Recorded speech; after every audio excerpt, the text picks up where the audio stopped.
Les acteurs politiques de l'époque, Lumumba, Kasavubu, Tshombe, Constant Sow Bazalagi Nango, est-ce que Batikeli Bino héritage?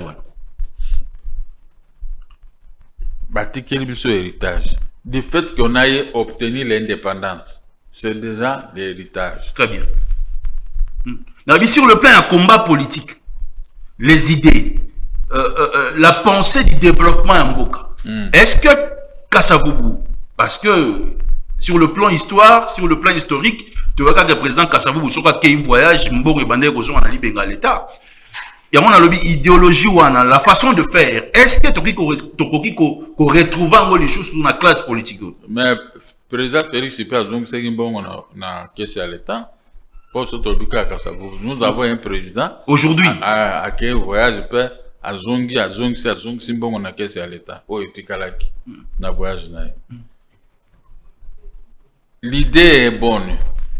Problème est anine. Nous vivons dans un climat de rivalité. Toi, ôte-toi que je m'y mette. Toi aussi dis, ôte-toi aussi que moi je m'y mette. Alors, on est là, un chien défaillant. Tout le temps des conflits. Je ne crois pas à toi, toi aussi tu ne crois pas à moi. Je ne crois pas à lui, lui aussi ne croit pas à moi. Donc on est là dans notre époque, c'est une époque de rivalité, de la haine et de l'égoïsme. Ce n'est pas une époque de développement d'un pays. Regardez vous-même. On a eu à Bakwanga, les diamants de Bakwanga. Ça pouvait aider le développement de notre pays. On a la Gécamine. On a les outils que les Belges ont laissés qui pouvaient nous aider à avancer plus loin, plus que les pays du monde. Mais nous sommes là toujours en train de circuler sur place. Il n'y a pas moyen de faire autrement parce que nous sommes dans un monde de capitalisme. Il faut voler, il faut prendre, il faut ceci, aller investir cet argent ailleurs. Si tu meurs, l'argent reste comme ça dans l'incognito. C'est pourquoi le pays ne peut pas avancer. Parce que tout notre argent est volé, est transporté et pillé tous les jours. Je suis venu pour vous aider, vous les Congolais, mais en réalité, je suis venu pour vous piller. Et on pille à l'ennemi, on pille. C'est pourquoi vous nous voyez toujours à tête de trimballer de cette façon. Les jeunes gens qui ont terminé les universités aujourd'hui devaient être dans des bureaux, travailler bien avec le développement du pays. Est-ce qu'aujourd'hui le pays se développe? Je dis non, le pays ne se développe pas. Il y a régression de notre pays dans tout ce que nous faisons. Parce qu'aujourd'hui, si les Chinois ne produisent pas des matières premières à Lubumbashi, la caisse de l'État va être en faillite. Il faut payer les militaires, payer les fonctionnaires de l'État et payer tout ce que le pays a besoin, embellir un peu le pays. Avec quel argent? Les matières premières sont exportées comme ça, vague. Nous-mêmes, on refuse de comprendre. Moi, au moins, on avait eu de la chance à l'époque de 1977-78. On a commencé à envoyer les produits congolais à l'étranger pour remettre des devises à la Banque centrale. Ces devises aidaient les Congolais, la Banque centrale, à vendre auprès des importateurs. Alors, aujourd'hui, la façon dont même la Banque centrale fonctionne, moi, je ne comprends pas. J'étais spécialiste à ça, donc je connaissais tout ça. Je savais que la telle période, nous allons obtenir des rétrocessions de ceci, le pays va avoir autant de devises. Très bien. Mais aujourd'hui, je ne sais pas. Qu'est-ce que nous avons comme devises, même à la Banque centrale? Et nous obtenons ces devises où? Parce que les produits vivants ne s'exportent plus. Le caoutchouc, le café? Ça n'existe pas. Très bien. Et puis, les minéraux de notre pays partent par des rebelles, partent en exploitation frauduleuse, et ce qu'un peu qu'on exporte, il y a beaucoup de dépenses à côté sur ça. C'est par là l'indépendance que nous avons obtenue auprès de la Belgique, ça ne sert pas à quelque chose. Ça sert seulement à une liberté précaire. Très bien. C'est une liberté précaire que nous voyons aujourd'hui. Et moi, je ne peux pas me contenter de cette liberté. Quand on voyage dans les pays des autres, hein, vous voyez comment ces pays-là fonctionnent. Mais quand on est chez nous ici, partout, hein, moi j'étais à Belgique, mais monsieur Mouka, vous avez un pays riche. Oui. Mais les pays riches par la bouche, selon mon cœur. Très bien. Nous avons un pays riche par la bouche. Mais nous n'avons pas le pays riche dans le sens propre, qui est un pays qui produit, un pays qui, on peut acheter tout, on peut faire tout dans notre pays. C'est un grand pays, hein. Nous avons des travailleurs. Très bien. Mais ils sont découragés parce que on ne paye pas bien les travailleurs et agents de l'État, les fonctionnaires agents de l'État. Donc, on reste toujours dans la pauvreté. On reste toujours dans la pauvreté. Donc, on tourne sur place. On tourne sur place. Sur place. Très bien. Donc, il n'y a pas moyen de compter vraiment sur nous. À ce net moment, au Bandeko Bazo, on a vu à travers Ting Télévision, parce que nous sommes en direct. Est-ce que tu as un pays développé ou sous-développé? Non, nous sommes sous-développés. Sous-développé. Nous sommes développés à quoi? Nous ne sommes pas développés. Et c'est vous savez ce qu'on appelle les pays développés? Dans les pays développés, vous trouvez le tout. La Belgique ne fabrique pas de voitures. La voiture est là comme la Belgique est là comme commissionnaire. Tous les pays du monde qui fabriquent des voitures, on envoie ça à Belgique, la Belgique vend et remet les capitaux aux propriétaires. Mais la Belgique garde quand même une marge pour elle. Voilà les pays qui se développent. Mais nous avons tout ici dans notre pays, tout. Nous ne pouvons pas aller mendier. Jamais. Au contraire, la Banque mondiale pouvait commencer à prêter de l'argent ici chez nous. S'il veut donner l'argent à un tel pays, pouvez demander à aller à la République démocratique du Congo, vous prenez cet argent-là. Et notre gouvernement paye cet argent. Comme Botswana, et ce que Botswana fait avec les Massir et autres. On vous prête de l'argent, mais l'argent sort dans un pays africain. Mais ici, chez nous, on va prendre l'argent. Même une petite dette, l'État a des gens qui ne sont pas capables de payer la dette des Congolais. Toujours des explications, toujours des problèmes, Est-ce que les problèmes terminent dans un pays? Un pays sérieux a toujours de multiples problèmes. Même les États-Unis. Les États-Unis ont toujours des problèmes. Les problèmes ne manquent pas. Les problèmes sont comme un corps humain. Très bien. Je me suis réveillé le matin, je dois prendre du thé. À un moment, je vais aller manger. Je vais circuler. Je vais aller au bureau pour travailler. Et je vais rentrer toujours ici. Très bien. 099 28 11 490. N'appelez pas s'il vous plaît. Il faut envoyer des fils qu'un testo. Comme ça, moi, je vais répondre. Je vais lire les testos et puis je vais répondre à votre place ou je vais poser la question à l'invité. Le moment opportun, là, vous la téléphone, tout n'a invité au tozanaye na poko alelo. Ba question via actualité ya mokolo alelo. 66 ans après, depuis tozo indépendance, tina mokolo alelo, le président Gabriel Moki a le but aux alliés payés, aux alliés sous-développés. Il y a mon président. Ouais. Parce qu'on ne produit absolument rien. Ouais. On ne produit absolument rien. Est-ce qu'aujourd'hui, c'est les acteurs politiques qui ont beaucoup d'habitude? À quelque sorte, les acteurs politiques. Parce que pourquoi je vous dis ouvertement? Les acteurs politiques ne veulent pas le bonheur de notre peuple. Avec le climat de rivalité. Il faut prendre les armes à tout moment. Quand vous êtes au pouvoir, moi je suis là, je dis, lui il s'habille comme ça, donc il a l'argent, il prend ça, ou c'est l'État. J'amène une arme contre toi. Toi aussi, tu ne dois pas te laisser faire, tu prends une arme contre moi. On est là. C'est parti depuis 1960 jusqu'à aujourd'hui. Regardez à partir de la rébellion de Geskram jusqu'à la rébellion ici de Nanga. Nous sommes toujours dans rébellion sur rébellion. Rébellion sur rébellion. Le pays ne vit pas normal. Alors, quand un pays est là sur l'égide des rébellions, vous croyez que ce pays peut se développer? Parce qu'aujourd'hui, si le pays fait quand même exporte la matière première pour 2 milliards de dollars, qu'est-ce qu'on va faire? Le gouvernement a besoin d'1 milliard, acheter les armes, acheter les munitions et prendre d'accord 500 pour commencer à payer les fonctionnaires agents de l'État et payer les militaires qui sont sur les fronts et qui sont ici sur place et entretenir des routes. Mais entre nous, comment on peut garder l'argent si cet argent est déjà programmé d'avance? Donc on va avoir $1 milliard, ça va partir de telle chose, telle chose, telle chose. Mais ça ne part pas réellement dans le développement. Parce que si on n'envoie pas les militaires sur le terrain des hostilités, de guerre, on va venir nous envahir jusqu'à Kinshasa. Donc il faut fournir un effort pour donner l'argent par-ci, par-là, pour que nos militaires puissent résister. Mais comment on va emmagasiner de l'argent pour compter au développement des pays? Mais c'est difficile.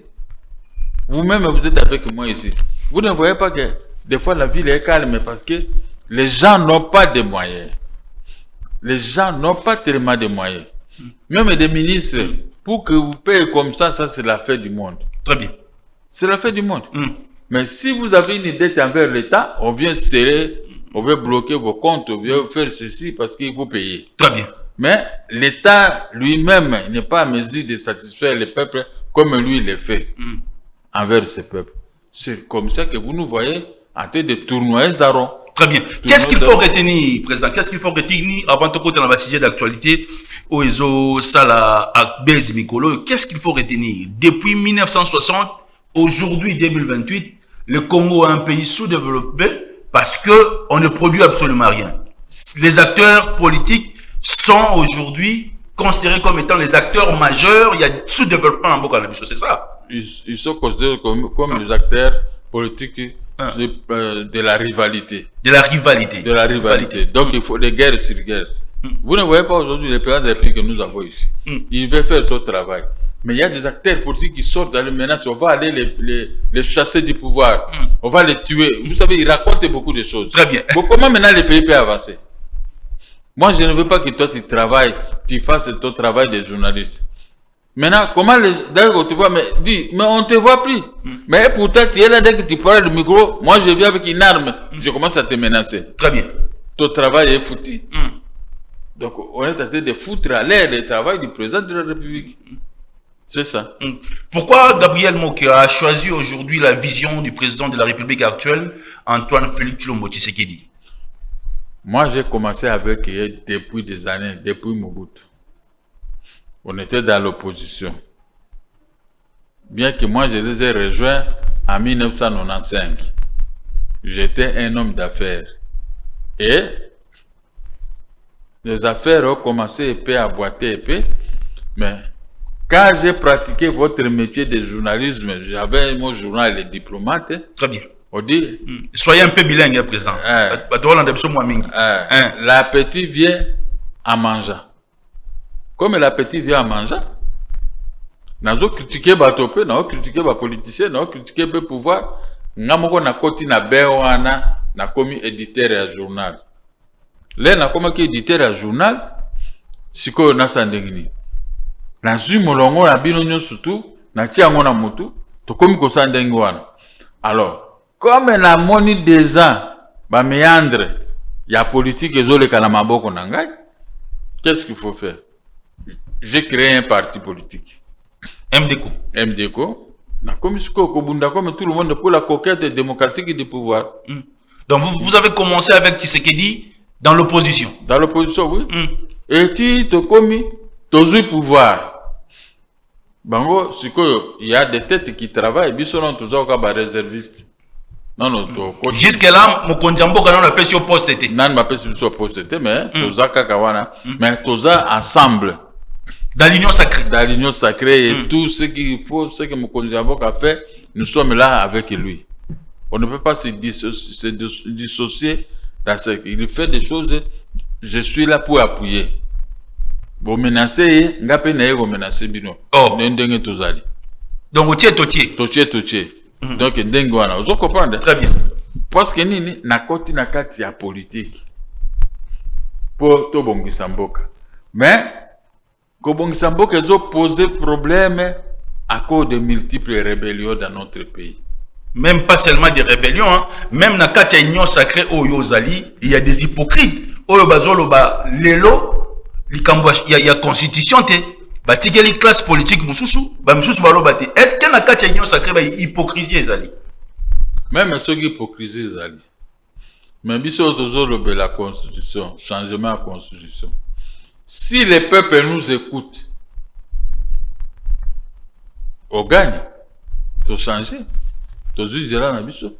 O bazaki na ba hypocrite, ba kotikala wana. Comme quoi, biso pe to zaki na bino, tout ça, mais pourtant, to ko identifier bango bino bozaki bato ya boy. Biso to tikali kaka. Bango ndem ba hypocrite bango to ozo chance ya kozwa ba poste ya minene ko koma mikonzi minene tout ça. Mais les mêmes hypocrites wana bazo créer bazo lia président de la République na CNC. Mais biso bato to za bato na ye o to zu dans rien. Toza fungola miso tozo tale la place ni zo simbate tolobi. Très bien. Voilà. Est-ce que opportunité ezali lelo? 66 ans après indépendance, lelo tozu mwana mboka Antoine Félix Tshilombo Tshisekedi na pouvoir, lelo to changer constitution. Intérêt à la population ezali wapi soki to changer constitution lelo. Est-ce que le président Gabriel Mokia azali pour changement à constitution ou bien pour révision constitutionnelle? Qu'on révise la constitution, et ça peut être la constitution. Mais le changement de la constitution est régi par voie des référendums.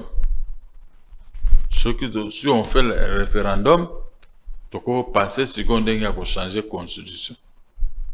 Au moins, même le président de Azoloba, il y a un barrage. Azoko Memabison soit bien référendum. Parce que tant qu'il y a l'article 5, il y a constitution Isaïa, et Zolobani ni ka référendum. Union sacrée s'accroche à l'article 5 de la constitution. Mais s'accrocher, mais c'est une réalité. C'est une réalité. Nakati ya constitution wana. Batiango c'est une réalité. Olingo sa likambobwe. Bati elio article 5. Très bien. Siko yoki article 5 on est allé. La souveraineté nationale appartient au peuple. Oh, nous sommes toujours au bord de Makamutu. On peut changer la constitution. On peut changer tout ça. Et talinini. Population. Population.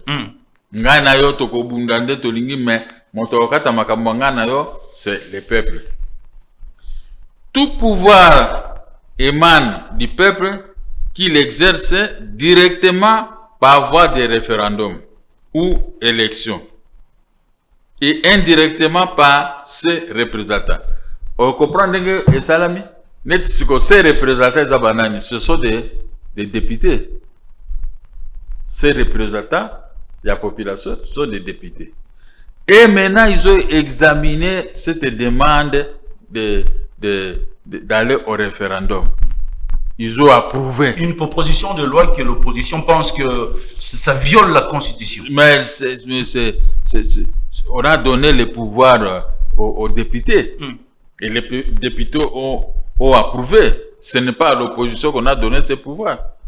Comme les députés ont approuvé, il reste seulement la promulgation par les présidents de la République de la décision de nos députés. Il doit promulguer ça. Et après, maintenant, on organise les référendums. Très bien. La proposition référendaire, la proposition de la loi référendaire, où le professeur Ngondanko y a aussi proposé. Est-ce que le professeur Ngondanko y est manipulé chez vous, les gens de l'Union sacrée? Chacun député, il exerce ce qu'il veut, sa fonction. Il est député, il veut aussi se voir auprès de nous autres que Ngana Zalaki député, mais Nasalaki loi moko eleki. La fierté des députés, c'est faire une loi, pondre une loi et qui est adoptée par ses collègues. Alors là, il a la tête haute. Il a la tête haute. Sur 500 députés, on pouvait lui refuser. Mais ils ont accepté. C'est qu'ils ont embarqué les peuples aussi. Les représentants de notre peuple. Et Kolanda bato bazoloba na. Ngala landi bato bazoloba te. Nazana on a plateau président Gabriel Mokia. Opportunité nini ezali lelo oyo président Gabriel Mokia azo accepter ba changer constitution oyo. Oh. n'a quoi accepté va changer fonction bon tala nan lelo tolo ba vérité yo na ngande to zaja na peuple bolanda biso. Le président Félix Tshisekedi a obtenu un mandat une fois renouvelable. Mais il a exercé, je crois que 3 ans seulement dans ce mandat. Parce que l'ancien pouvoir est venu se joindre à lui pour gérer ensemble. C'est déjà un but que le président Tshisekedi a marqué.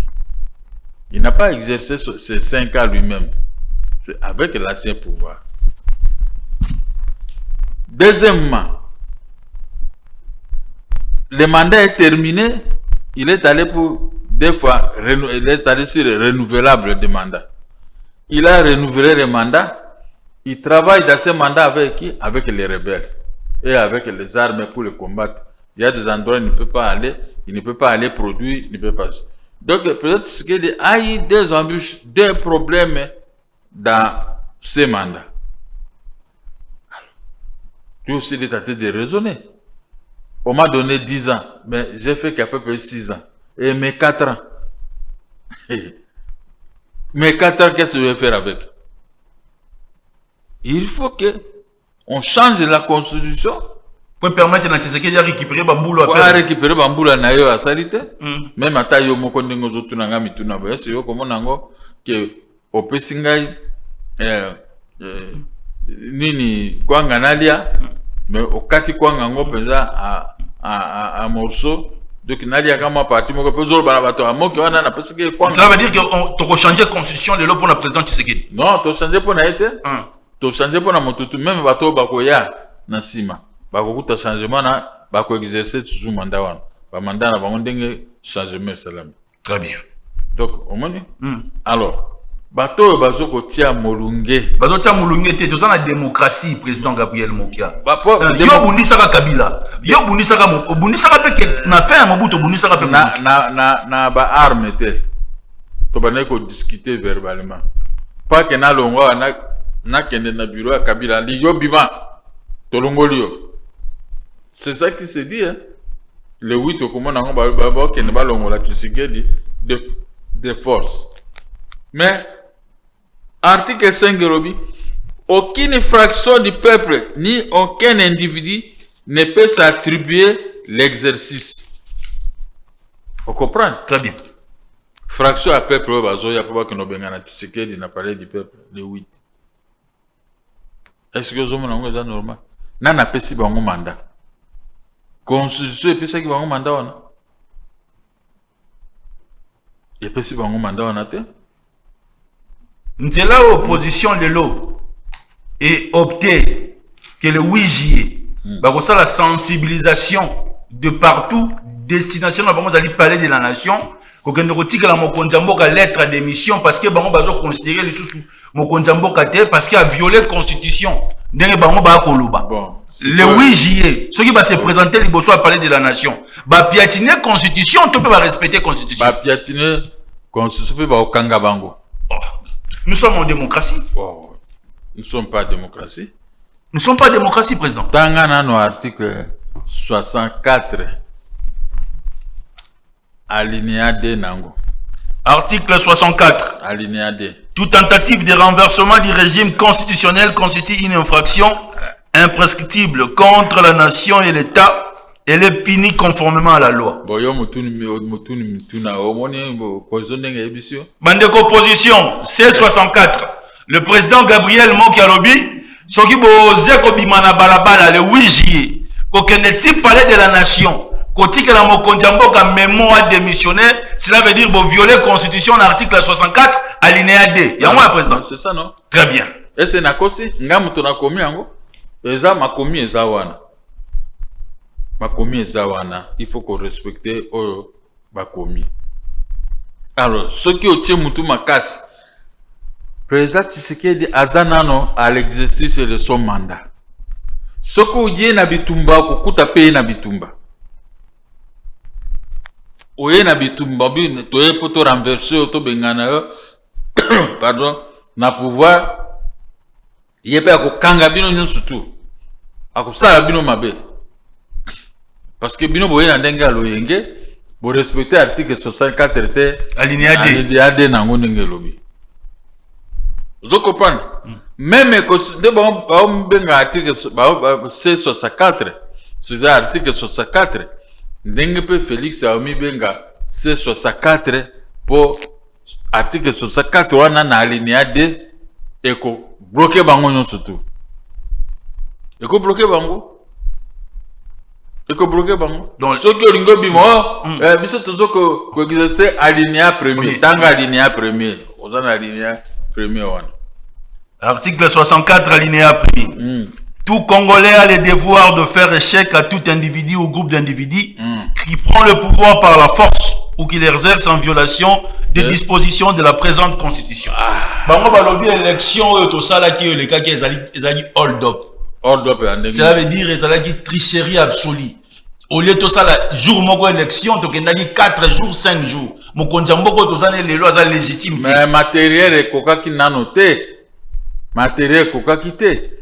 Bah moko, bah baby si matériel, bah tumbi dépôt matériel à côté. Opposition. Oh, parce que bah tumba. Côté bureau n'angezana bah tumba qui matériel union surtout. Il faut que le cas suko yango le kimo a 4 jours wana et ça là mais élection ça là maki quand même. Ezaki pouvoir monter tumbi. C'est bango mutu batumbi yango. Preuve que bazo ya sikoyo soki bazana minduki soki bazana nini po baya kolongola Tshisekedi. Tu crois que c'est facile? Olongwaka kuna meni oya kolongola Tshisekedi. Tshisekedi exercice ya fonction na ye azana minduki, azana basoda, azana la police, azana service de sécurité. Yo soko sa zarde po ya ko simba ye constitution ko beta yo. E ko beta ndenge nini? Constitution ko misa minduki. Ce sont des actes antidémocratiques. Mais est-ce que bino de boye na article antidémocratique?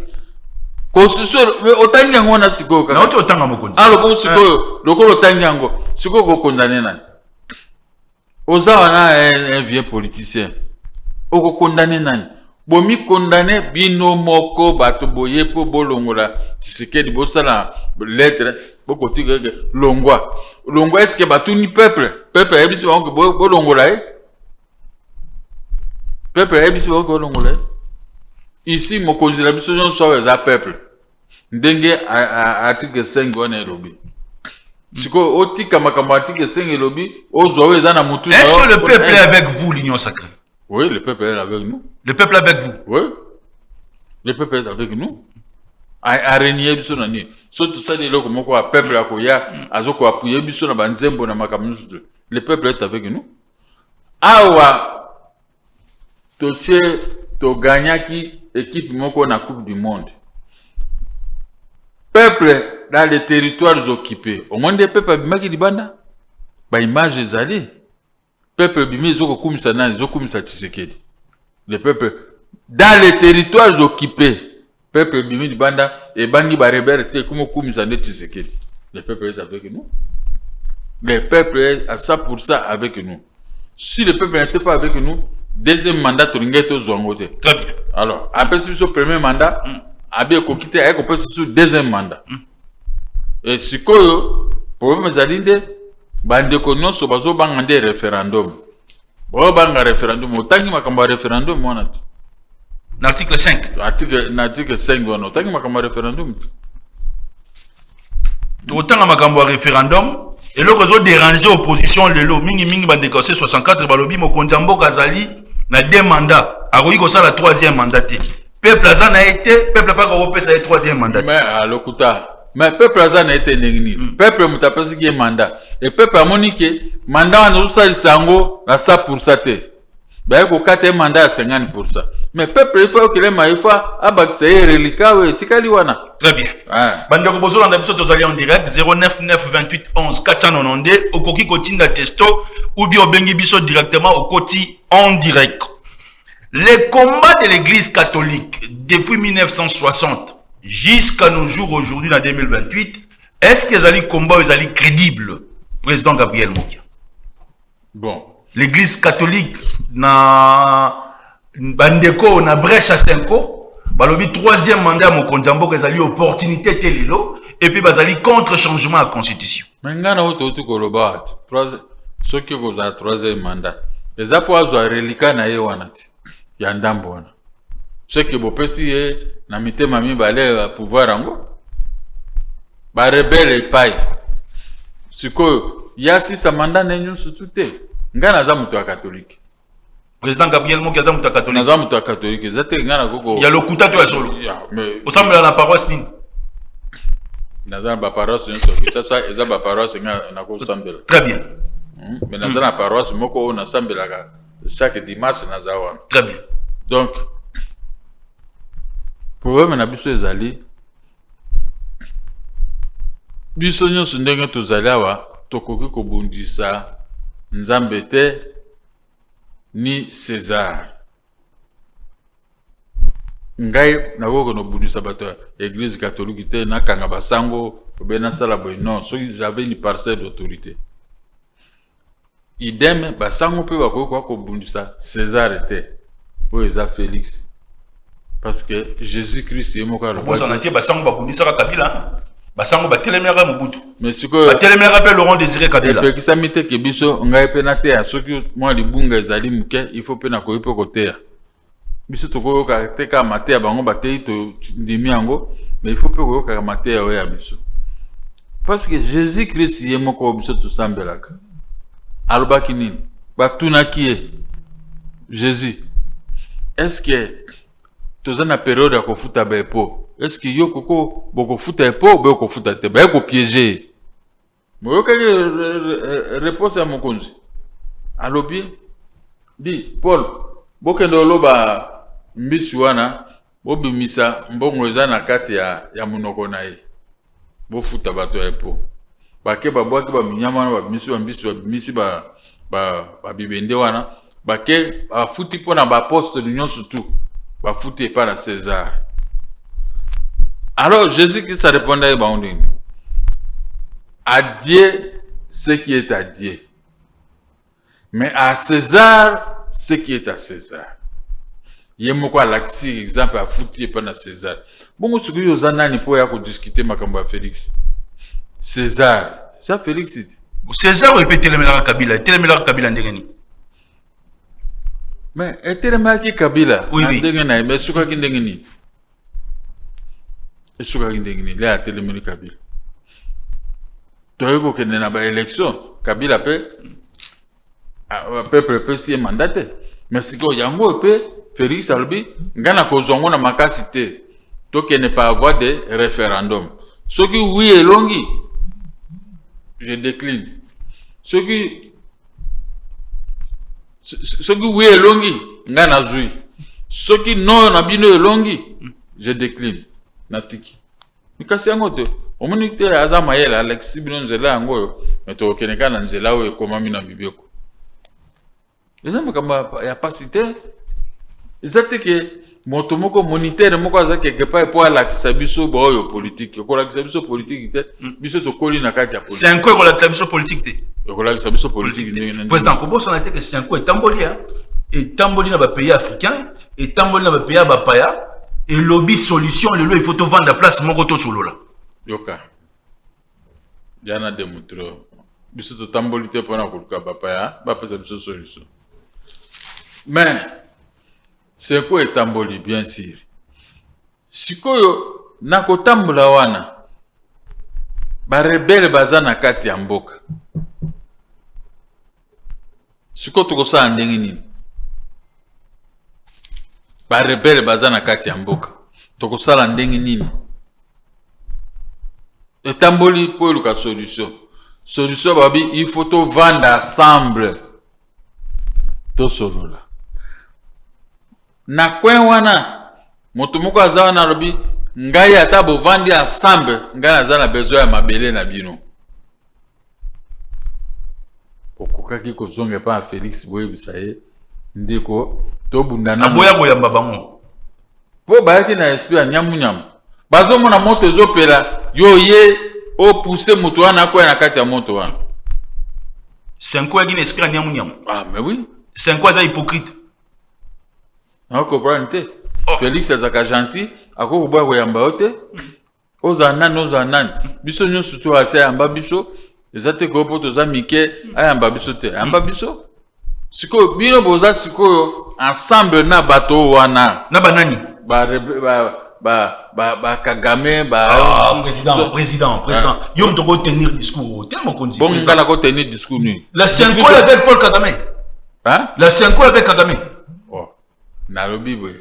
Bato wana bazo ngaba ko esamboka ba Kagame. Il est avec la 5 ans. C'est quoi que n'est comme on a été. À quoi le cas solution pas naé. Mais réponse à Félix Abi. Bino quoi bozo luka bato wana moto wana alingia boto la biso mboka et puis aboto ni parti mboka.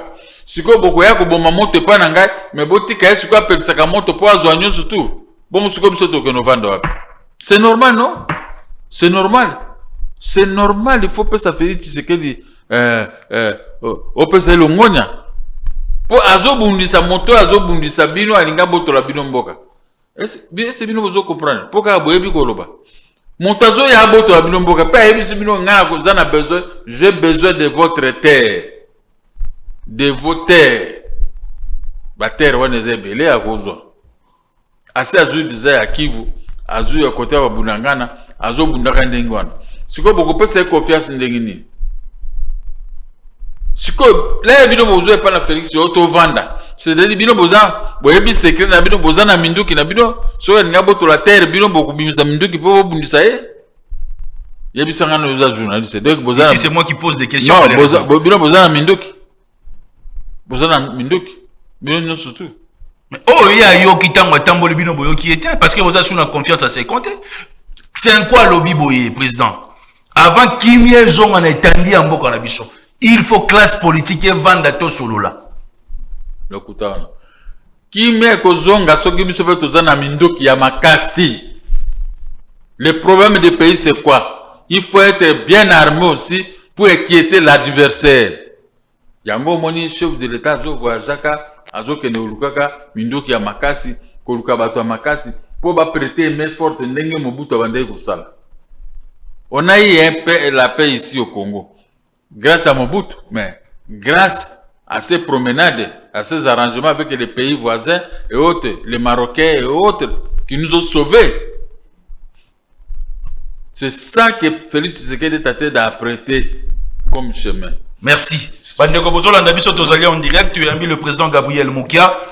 Nayende tozo sala toilettage, il y a actualité na mokolo alelo. Nous sommes en direct sur YouTube, nous sommes en direct sur Facebook, nous sommes en direct sur Ntingi Télévision. Restez scotchés cimentés parce que le président Gabriel Mokia Lelo pour répondre na mi tout dans la bino population, na mi tout dans biso to bongisa ki po ete to tout na ye. Président Gabriel Mokia, le président de la République na Houston, tant akei kota la bandeko bazo beta match. Il y a football bazo représenter mo kana biso Léopard. Sortie médiatique na ye posé problème na ngambo bandeko ya opposition. Mokonza mboka lui batela biso mbwa na motu ya mboko po ba manipuler ye. Eloko wane déranger surtout mingi bandeko PPRD. Balobi mokonza mboka azana boto cité à l'égard il y a prédécesseur na ye. Analyse na yo. Même prédécesseur pendant les élections. A traité qui biso ba congolais comme bambwa. Kabila. Ah. Kabila vous a traité des chiens. A traité biso na yopé. Oh. A traité batuon comme bambwa. Ouais. Des chiens. Est-ce que moi biso tu maki libanda toujours mabanga to yoto beta. Mais ce mokonza mboka pesi exemple. Bino bosa makambo boyo kwa bambwa. C'est ça wana za problème e bo mamboka. Yo bo mamboka na lelo. Biso ba traité biso bambwa. Mais to vandit. Tozuta la kandenge zoleka. Ne faites pas autrui ce que tu ne voudras pas qu'on te fasse. C'est ça le grand problème dans la vie. Dramatiser parce que ça Félix Tshisekedi, il faut traiter Bamboa, traiter Nanimboa. Qu'on peut cet exemple ça traiter Mutorgo Mboa. Une partie de la population en gambo opposition va lui mokonza mboka fois senga pardon na prédécesseur na ye. Bon prédécesseur pas senga biso ba congolais pardon pour traiter biso Bamboa. Kabila vous a traité des chiens. Des chiens tous pendant les élections. A traité biso tout ba chien. Siko motoni na kende ko biso que senga biso pardon. Très bien, nous allons prendre notre premier appel. Pas des injures. Allô? Bonjour, de quelle commune? Bonjour. Au Bénin, la commune, Nicomonan. Allô? La monga fula dimna volume à télévision non papa. Président Gabriel Mokiazolanda. Ok, comme moi j'étais à monga fula. Oui papa. Matamba président Mokiazoloba. Aye bawe to sana kata mboka.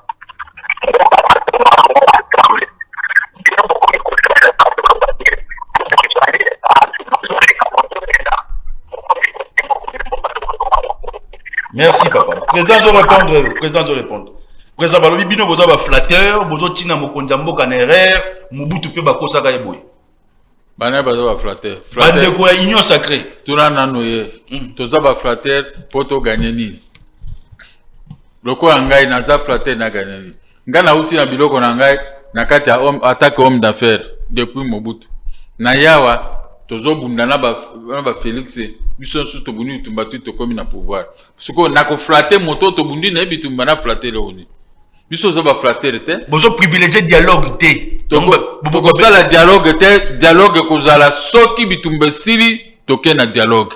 Si guerre aussi na toke na dialogue. Ah, donc suko to sala dialogue mabele na biso za occupé to sala dialogue andingi nini. C'est que nazo kopa na bato ba otuna mituna, c'est que bango bazana minduki na ba opposant po suko bango bazana minduki ba biso za minduki to bundana bango kasi soki bazana minduki ezateka koloba comme bo bimisa minduki na kam to bunda. Comment trouvez-vous aujourd'hui au pessinga matière il y a question comment vous trouver l'élo démocratie sous Félix Tshisekedi? Démocratie est bien. Sous Félix Tshisekedi démocratie. Bango nyonso baza Orlando Kabano baleka na télévision ande ba minasa ba finga Félix. Ndenge balobaka monaki na sitting ya C64 ndenge fayula zokaki. Est-ce que wana zaki ozoka solo obe wana zaki abomaki taba mi pakoli makila président alors fayula abomaki taba abomaki taba mi pakoli ba makila na po balakisa biso tout mona to moni yango azokaki alokuta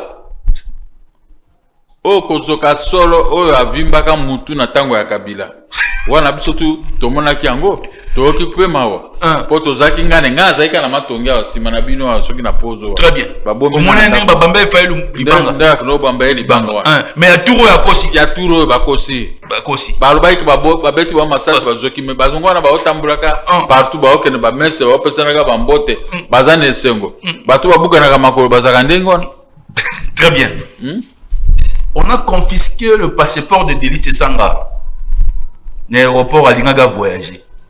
Et ça, c'est un acte antidémocratique, tout dans la démocratie. Oh, malheureusement, nous avons besoin de soins médicaux. Aux assis, nous avons besoin de soins médicaux. Bon, c'est là, nous avons besoin de signal, M23, na batonyo surtout kuna bake bakutani basoli kuna ti su baye siko ko ça l'applicabilité na ngum sur le terrain. Wa okendwa. Bo pelisi moto pi bolimbo kende. Bokendwa. To zelaka moto na bino pela. Conséquence nyon surtout bino pe bo vivre ngwa. Donc muto abima mboka zate. Abima te biso tuzana mindu. Bino pe bozo na mindu. Biso pe tuzana mindu to kuta. Bino bato bo pelisi moto pe moto wana pe etumba bino kaka sur le champ. Bino libo kende ti na palais de la nation boko bengana Félix. Félix à l'exercice de son mandat, il doit appliquer ce que dit la constitution. Il faut la trouble. Il faut arrêter les opposants. Il faut arrêter les opposants. Tous ceux qui vont venir faire pour chasser Félix Tshisekedi, il doit se défendre par son mandat. Il doit se défendre. Avant 2028, Moutoua qui n'a pas dit la nation kotika lettre de Moussouazate. Kotika lettre pour l'année. Zéla, tout ça la élection, on m'y présenté ce qu'on joue. On sait que voyage non de Ngolingi. Est-ce qu'en 2028 tu reçois l'élection? Ce qui bitumbe sili na noté.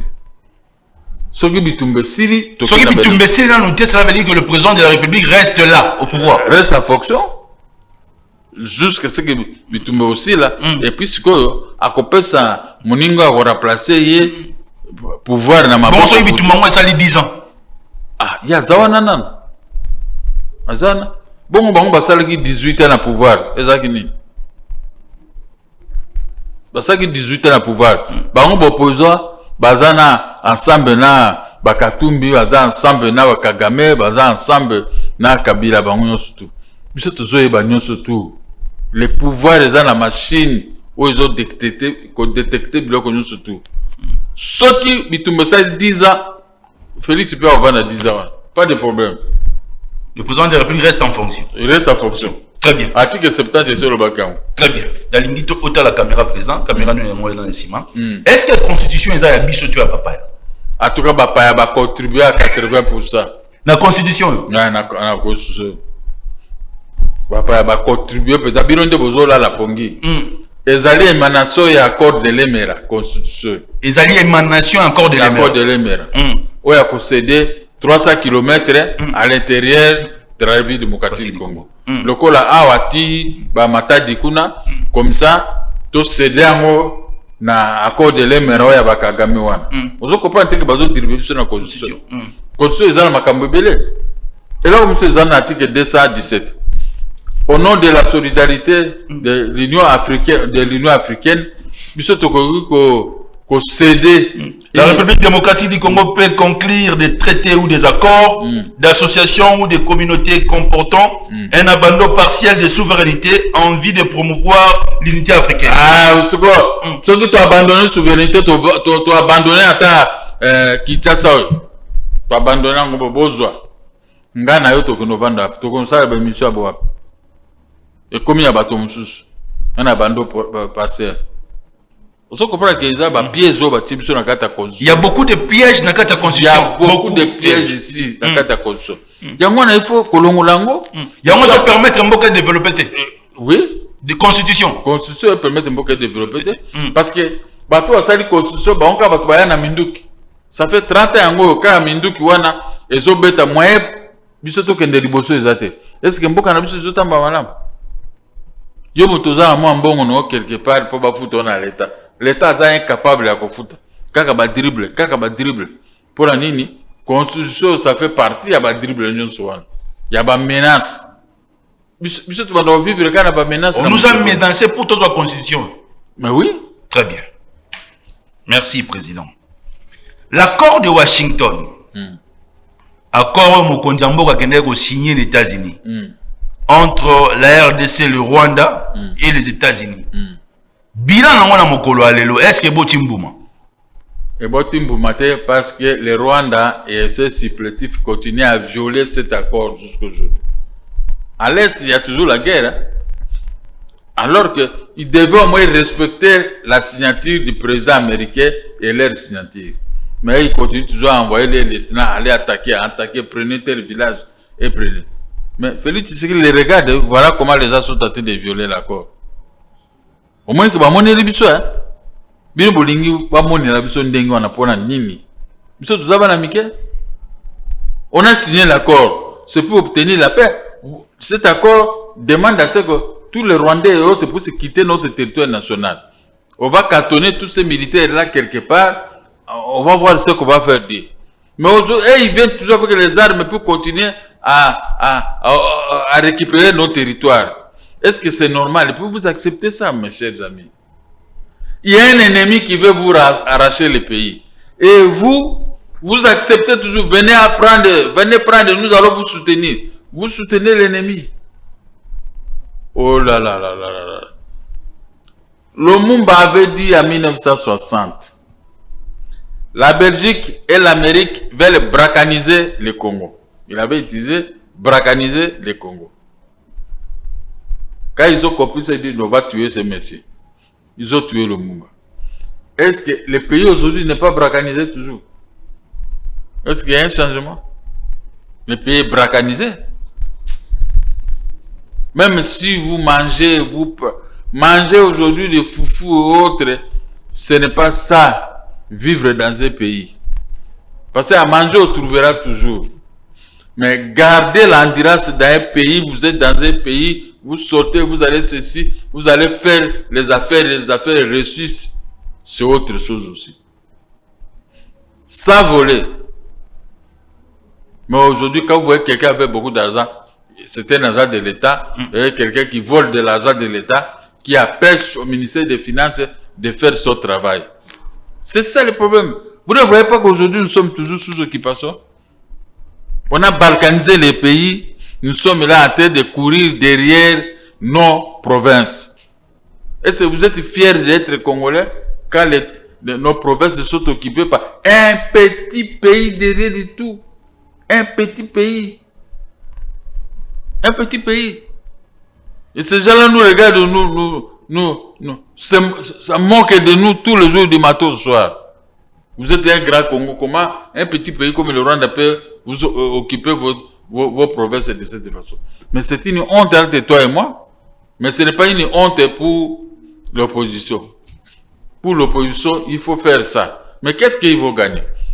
Tout ce que le Rwanda avait amené ici comme Congolais qui étaient dans la rébellion de Laurent Désiré Kabila.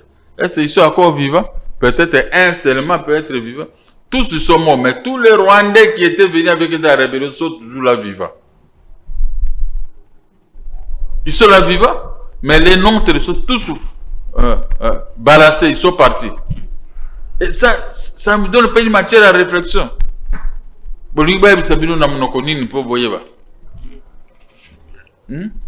Ça lié à une rébellion par quelqu'un qui est en colère, il veut récupérer vos terres. Vous ne voulez pas comprendre cela. Vous voyez qu'il vous a dit ouvertement, moi je vais prendre les terres dans votre pays. Pour lui, considérer le Kivu, ça fait partie de Rwanda. Et nous allons perdre le Kivu à cause des opposants ici. Est-ce que tu as aucun épée dans le référendum en gros sans Kivu, dans Nord Kivu? Oui, on a habité. Très bien. Bana koko répondre peut-être tu kutala kande mazo kenena bana mboko bazaki awa oyo bakena na ngambo mususu balobi soki to kele on a référendum mboko kabwani te. Le Congo a toujours l'obligation de récupérer ces territoires occupés. Yo lingo kabora mboka mais biso toujours il y a toujours pour te récupérer ko kabwani wana. Récupérer toujours. Très bien. Dans l'accord de Washington, bilan na mokolo lelo ezali négatif. Pour le moment, ebimisi nano ba effet na ngote. Ça qui ba effet na kaka na Uvira. Et longoli batotu na Uvira. Alors, il faut que longola bato nyonso na Bukavu, na Goma et autres. Comme ça pour biso totika la tranquille. Mboka na biso esa pe misala na ngo pona ko développer mboka. Merci. Olivier Kamitatu a proposé l'idée à État fédéral. Votre analyse? Fédéralisme aujourd'hui, ce n'est pas bien pour les Congolais. Quand on vous donne une parcelle d'autorité, vous allez prendre les armes, dire que ça m'appartient, ça c'est mon pays. Donc comme il y a une mérité pour exercer le fédéralisme dans notre pays. Nous devons être dans l'unitarisme. On ne peut pas être dans le fédéralisme. Ça va développer quoi? Ça va développer la haine et les guerres partout, passer par là.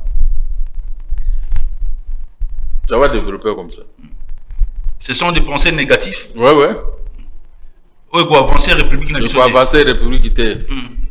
Les amis, moko zolu kabiso, kaka bitumba, kakuna, natongo, telle province, zaki fédéré, et commis, motomoko a mis proclamé président de la République. Asomi Mindoki, asali po aye armée. Mosusu pe asali, asomi Mindoki, donc c'est que tu la kana Kinshasa. Qu'est-ce que ça peut vous faire comme plaisir quand le Rome ait mis proclamé le fédéralisme et tu es président de la République de Congo central? En tout cas, il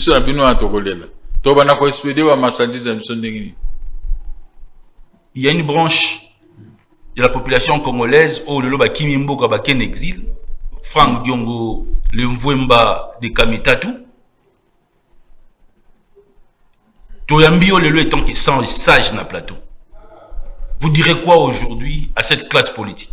Bakimeli la malgouvernance, la dictature. On a suivi José Makila, à l'objet de Sambela Mingi pour un régime nabino, surtout pour la Mokonzambo comme a il a été. Et puis, beaucoup de débauché dans l'Union sacrée.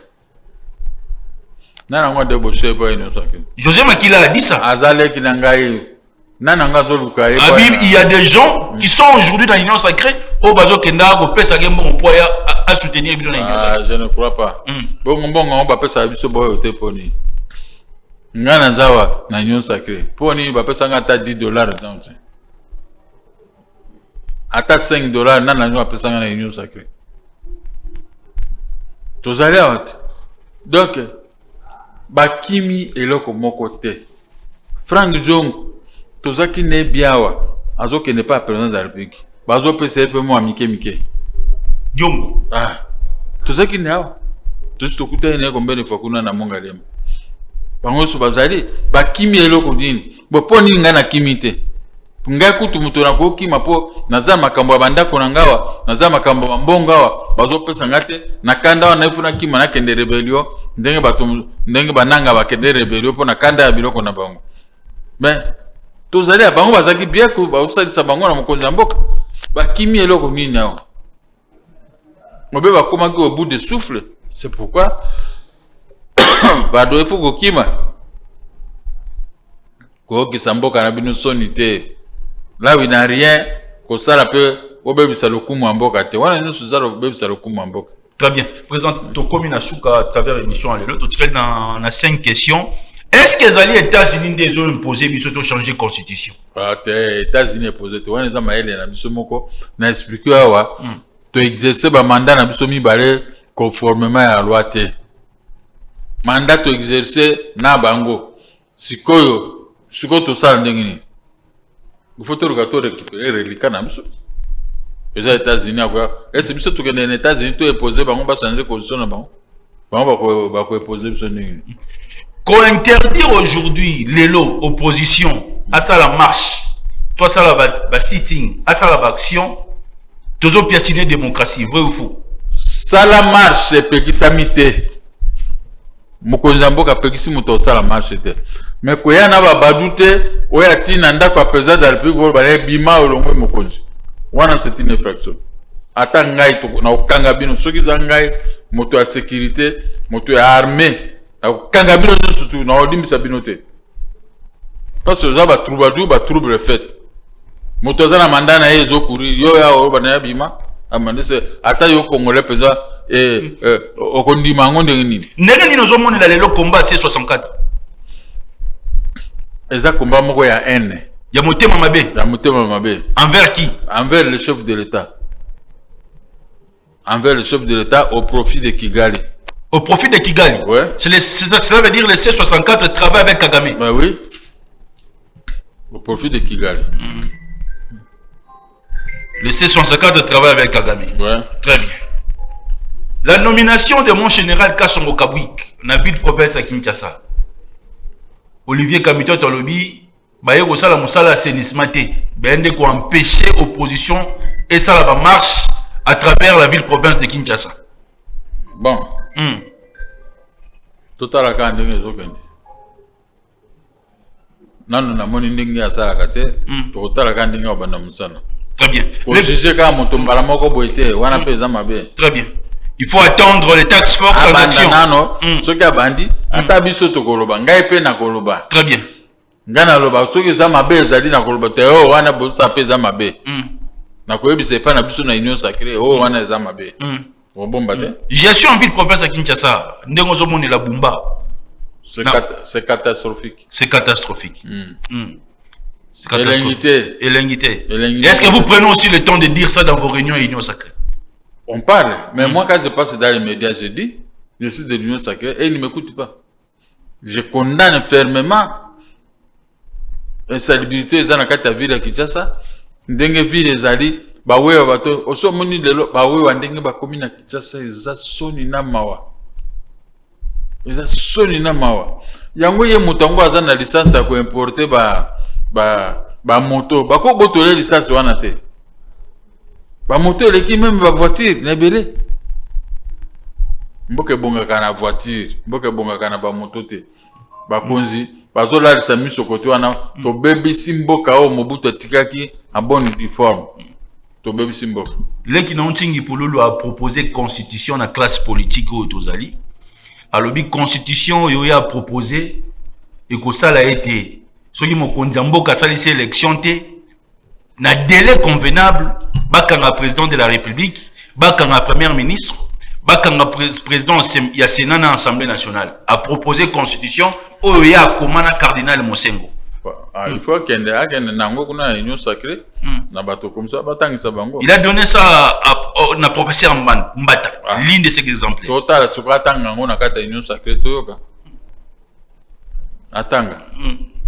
Après ça, l'explication claire. Après ça, l'explication claire. Très bien. qu'aujourd'hui Joseph Kabila est très important dans la classe politique au Non, l'Okuta. Il a gouverné ce pays pendant 18 ans. 18 ans. Cela veut dire qu'il y a une certaine expérience au Yozanamote. Il a une expérience, collègue. Collègue Joseph Kabila. Parce que au gérer 18 ans, Tiki Mboka na état Mutakala. Mboka eza Mutakala. Ozo monote. Na uti na tamboli na veni Kasavu na ya Lubumbashi. Na bandi de bout à bout. Mais na tamboli de lo apona epa na yawe sabu zobeanga na uti aveni Kasavu. Na regretta aveni Kasavu ta atangwa Mobutu. Aveni chic meilleur. Mais ce que on a moni lero eza nini. Donc nyonso bazo ko endormir biso. Na exemple na monika aveni Kasavu. Ba moto bandana e bandeli kuna ti ya wana po Kasavu. Donc basi bipai na bipai koteka ba biloko nyonso ti kuna ti na ville kuna. Est-ce que c'est normal to vivre modelo? Yo kela mboka mawa ndenge to suki wana na mayele. Très bien. Est-ce que Kogi Osala analyse le président Gabriel Mokia? Une analyse comparative entre la personne de Joseph Kabila et la personne de Félix Tshisekedi. Félix Tshisekedi, c'est quelqu'un qui a un cœur patient. Félix Tshisekedi, c'est quelqu'un qui a un cœur. Un cœur et patient. Et patient. Parce que regardez, sous Joseph Kabila, le lendemain, je me retrouve à prison. J'ai été à prison 8 fois avec Joseph Kabila. Qu'est-ce qu'ils avaient fait du mal? Pour changer la constitution en 2011, ngana banaki osala obstacle ndenge bango ba osala. Nazoko yebisa bango ndenge no ko changer na constitution boete dans les abo tout ça. Ils ont tout fait bakanginga 3 et 6 mois en prison. Na sima ba changer constitution. D'ailleurs ba changer ba bimisinga na prison. Na sali 3 et 6 mois net. Na yoko kutaka changement de constitution. Siko yoko ndoroba ndenge Kabila Félix Tshisekedi aye ba opposant zolo ba kimi bakeye wana. Akuti bango nyonso Kabila tondisi bango na prison. Mais Félix aye abimisi bango nyonso tout. Va recouvrir liberté na bango. Mais moto apesi omaya komela ko remercier ete. Oba no benga dictateur ozofinga ye. Bango moko na moko aza na conscience que moto abimisa nga na za libanda boyeza Félix Tshisekedi. Même wana boko ndima ete. Ndima Félix Tshisekedi place wana ke aza mobali ya solo. Même Edi Kapendo bazoloba. Félix Joseph Kabila nyokoli mais Félix Tshisekedi abimisi aza libanda. Ngayo na défendre Edi Kapenda bambula na bambula. Bazoka ngana zokene ki na prison na kuti Edi Kapenda wana tout ça bakangi susu yopo na ko défendre biso. Ti na bimi. Au moins, on a 11 mois, on a tous les Edi Kapenda. Ti na eko bima suko ya sukande na zabo. Mais Edi Kapenda abimi sous Félix Tshisekedi. A PCP grande ya général. Est-ce que on a zamu tomabe? Biso tozana Félix Tshisekedi. Est-ce que tozui ba nomination? Ko ba nommer au ministre, ba nommer lokobo. Singa na bino tozato otrembaleka. Kolukaka mbongo kofuta ka ba émission, kolukaka na ndenge na biso ko sala makambo. Mais bango bato ba bénéficier. Et ce koko quand même sonité que soit Félix Atali na miso boy. Et toi Brutus, toi aussi la fois que j'ai élevé, toi aussi tu es dans ce groupe de gens qui ont voulu m'assassiner. Brutus. Moi on se base sur Brutus. Président M. Sili. Merci. Merci beaucoup. Je pense que ce n'est pas la première fois, au moins du plateau de l'école. Comme la climatisation, mon bien. Les gens bien. Mais c'est pas là que tu as la mokonzi en boka ya malamo. Et on a voté le peuple congolais. La ligne pour passer un message dans la 5 au baota là yo. On peut un message dans la 64. On peut un message dans la union sacrée. On peut un message dans la population congolaise. Oyo lelo miteme za likolo bazo linga kaka kimia parce que na kimia nde to kotonga mboka. To tikeli onzela. Pona 5 baza mi konjela biso ya église. Nga na sambela kuna nga na kozwa bras de fer na ba 5 te. C'est impossible. Toza mutu moko na 5. Mais soki libungi ezali bakolandanga à travers ba médias na zolo ba bato mususu mais message nanga ezokende na mutu nyonso to ayoki yango. Bon, pona bandeko ya C64 bango bazo bunga nzela baza ensemble na Kagame na Kabila. nani oyo ndeko nanga oyo Failu babeti libanga mokolo ngana yeto kima mbangu awa na makambo ya Kabila alingaka kufa siko lelo yazongela ye bazonga na groupe wana disusu na moto alingaka bomayo pona peuple congolais omoni biso bato nini oyo baza na Félix Tshisekedi biso boyo tozali tozo bunda bitumba butumoi po kimeza na kati ya Congo po ba adversaire bakota te babotola biso mboka ndenge to bano mona Soudan du Nord et du Sud tolingi makambo wana te tozana mboka na biso moko Congo okene na est okene na ouest okene wapi okuta Congo liboke ndenge mobuta bandeko ba liboke moko mokonzibo moko tatabo moko biloko to alobaki wana abandai ndeko prévoir makambo ko ya sima ki mokonzi komi ko palangana ekomi bitumba na bitumba mbok yango na usa peuple congolais en tout cas na moni bomoni passe trop beaucoup fit trop to sambela ke nzambe asala ke Félix alonga na ba américain ako ko récupérer ba territoire nyonso eza occupé to zongela mboka na biso to banda ko saba exportation to banda ko fabriquer ba bateau to banda ko fabriquer na Gombe e banda ko kende intérieur comme mabiloko po ninga na sala ya suka fete parce que le loyo soko zui bateau awa pour qu'on évacuer le café dans l'intérieur du pays. Ce qu'on évacue 1000 sacs. Il y a pas que 500 sacs qui coûtent à Mokolo bateau. Il y a 500 sacs. Très bien. Donc, au moins, ils et puis, pour les camions qui ont évacué, ils sont très difficiles les athées. Très bien. Dès qu'ils les amis de noir. Tout le kato zonge lambo kato banda couper sa conseil. Pour tout zonga biloko na biso zonga banzele comme partout bebo na Congo, ba bateau comme ebele. Ba homme d'affaires congolais ba bima ebele po ba homme d'affaires bazai sujité. Très bien. Tala ba banque nyonso so ke na banque osenga mbongo ba mindela ba ko pesa te po yoza congolais nègre mais bango na ba mindela bazo pesa na ba crédit. Très bien. Ozo mona te ke za soni po na biso to zanga ta homme d'affaires moko azana 1 ou 2 milliards de dollars na banque. Mais et pas na baninga ba homme d'affaires bazai ebele bazana ba milliards na ba compte. Très bien. Ok ko senga mbongo babina na moki a du ça le nôtre ba pesi au crédit yo pour travailler nango ozongisi mbongo. C'est comme ça que tu peux vivre dans Mboka. Merci. C'était le président Gabriel Mokia, notre invité spécial. Il y a Mokolo Alelo le 30 juin. Beaucoup de textos, beaucoup des appels. Sokinzamba Salim Ngolu. Tokozwa sous président Gabriel Mokia après un mois parce que le calendrier est compliqué, vu les acteurs, les affaires politiques, vu aussi la vision pour la République démocratique du Congo. Azali invité spécial Nabiso le 1er juillet, le premier, donc le 30 juillet, Tokozwa président Gabriel Mokia. Joie rendez-vous, pendant émission na TikTok, pendant émission na Facebook. Amekaki lelo to lobela likambo il y a le 30 juin et puis un message il y a paix, message d'amour, message de bonheur. Président, que Dieu vous bénisse. Merci beaucoup. Merci. C'était avec plaisir que nous étions devant votre poste téléviseur. Un grand merci na bandegonio surtout oyo bazalaki scotché cimenté. Nzambe apambola biso tokutani mikolo ezali koya. Ciao. Congolais toza ba journalier so on dit jour na journée ndenge na bimi boy o na kutani nango nde na lié la journalier na ndenge kutani na jour nde olié jour na lié er na bimi na journée na lié lingi jouissance ming ceux qui mbongo zali toka bolangan to réfléchir après mon projet est